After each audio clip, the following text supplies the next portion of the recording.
today's video, I'll be reviewing this auto onboard computer gauge. This is from this company here. It's the KW206. This right here connects to your OBD2 diagnose port, and it shows you some information, and also you can check if you have any engine codes. I'll have a link in the description below if you guys want to buy one on Amazon. I think it cost me like 60 bucks with a coupon, so check it out. Comes with a little box, instruction books, a little USB cord. This is to update the module, and then it also came with this little black rubber pad. I'm not sure what this is for. And then also comes with this cord here that plugs into your OBD port and then plugs into the little gauge right here. So let's take a look at this gauge, guys. This is a really nice gauge. On the bottom of it, it has adhesive. You can glue it down. I don't want to glue it down right now because I'm debating if I want to put it in this vehicle or I want to put it in my Tacoma. I have two vehicles, so I want to use it for both. So I might find some Velcro instead of the glue so I can remove it whenever I want to. But it's very simple, very light gauge, and very well built. On the back of it, you can see the OBD2 wire goes in there, and then you have your USB cord where you can update the program when there needs to be updated. I think this is like what, maybe a 2.5 inch screen. It's not touch screen. And then on the top of it, you have 4 buttons, escape, up and down, okay. So let's go and check it out, guys.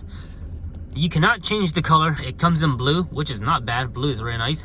The RPM, you can change it, and I'll show you that in a bit, but I'm gonna show you guys the difference, or I'm gonna show you guys that it does work. It's very, very accurate. If you look at it, it's very, very accurate. So you can see right here, I'm gonna try to get to up to 1,000.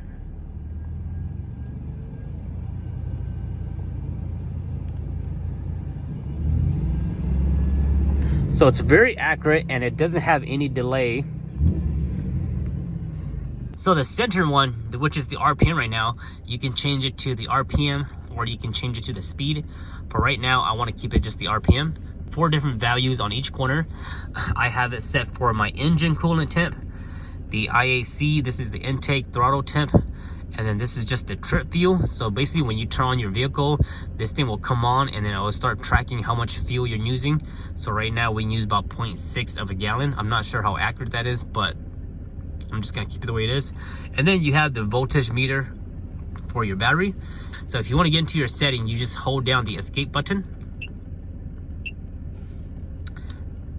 You have your language, system perimeter, and then to go back, escape, and then to select it, you pick OK. For this one, you can change the unit. You can change it to miles per hour, kilometers, distance, Celsius, Fahrenheit. You guys get the point. You can just scroll through it. So for example, if you want to change the temperature reading, instead of Fahrenheit and you want to do Celsius, you can just go like that. You have the button sound. This little button sound that you hear right now, you can turn it on or off. I'm leaving it on right now so you guys can hear it when I'm clicking through the settings. You have an alarm sound. I'm not sure what this is. Maybe this is to alarm you when something's going on with the vehicle. And then scan protocol.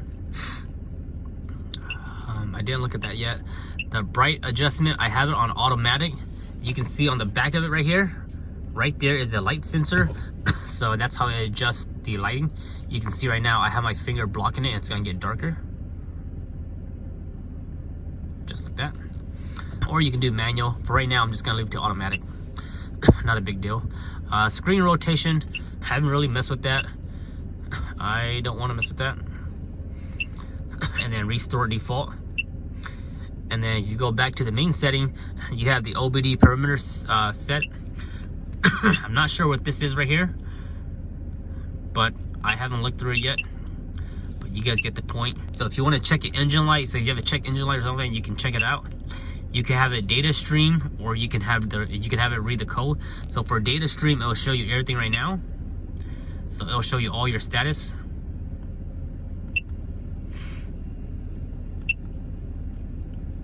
And then we go back, we can click on the read the codes.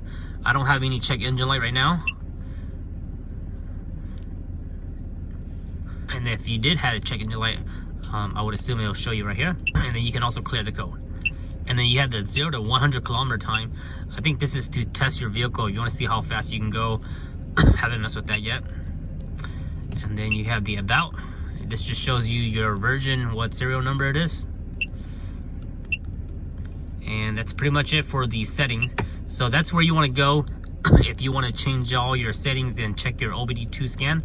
Now, if you click on the OK, you can see it's flashing on the top left, and that's where you can change the setting for that one. And if you click it again, it goes to full screen.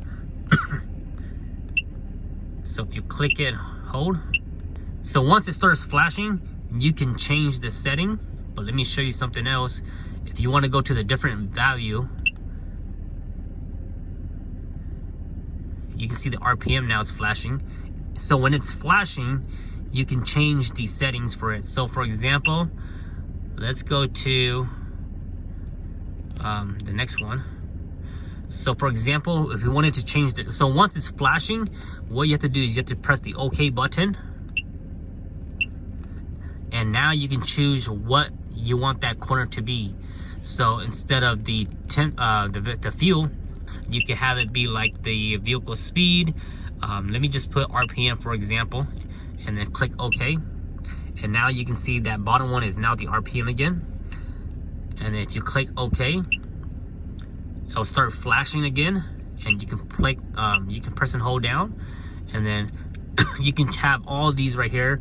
You can have engine coolant temp, engine RPM, vehicle speed, ignition timing for advanced one. The intake temperature, I have that on my top right. Airflow rate, absolute throttle, all this stuff you can put right there. And these things, I don't really plan on using it, so I'm not gonna put it. You have a total mileage, so when you start the vehicle, it'll keep track of how much miles you've driven in that session. And then once you turn it off, I believe it resets. And then total fuel, so we'll put it back to total fuel. And trip mile, and then trip fuel, and then it goes back to its thing. So we'll leave it back to trip fuel. So I have trip fuel, the battery, the RPM, and the engine temp. So let me go ahead and change the main screen. So once it's flashing, you just press OK and you'll go to full screen if you want a full screen. Let's go ahead and change the main one. You can see the voltage is flashing. So we wanted to change the main screen here. We can have it RPM or VSS, which is the miles, the speed right here. So I'll go ahead and leave it on the RPM, and I'll leave it on the miles per hour, and I'll show you guys the difference and how accurate it is. Obviously, you guys saw the RPM already. It's pretty accurate, so let's go ahead and do the miles per hour and see how accurate that is. But that's pretty much it for the little gauge here, the KW206. This is just my first day having it, and so far I love it. It's really nice, really well built, and pretty accurate, so can't really complain too much. Right now we're on 55 on the actual gauge, and it's on 54. Well, it's pretty accurate actually. 54. We're gonna get it up to 60. Hopefully you guys can see it. So it's pretty accurate. It just has a slight delay, like maybe a 1 second delay. So we're on 60 right now on the needle.